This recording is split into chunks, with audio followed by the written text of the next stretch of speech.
of course, I'm biased. I helped to put this meeting together, but I think our viewers will find that we put together a diverse and really engaging program. Remember, we know that now that it's online, we want there to be and there will be a really diverse, broad group of stakeholders. So that means trainees, so residents, fellows, maybe even medical students, nurses, advanced practice providers, PharmDs, other community doctors, attending physicians, the whole gamut.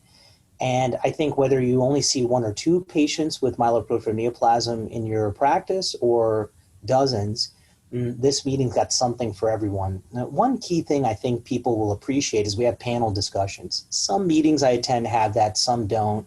Even in person, sometimes we don't do these things. But this one will be a good combination of standard, traditional, pre-recorded 10-minute or less lectures. And then I think the live panel discussions, I'm actually excited myself to see how those go, even with all the technical glitches we know that can happen. And the reason for that is, listen, if one of the goals is exchange of ideas, you can't have that if it's just one person talking to another. You must open it up for real live interface and discussion. I think that's going to be a pretty cool aspect of this. I'm excited for this later this week.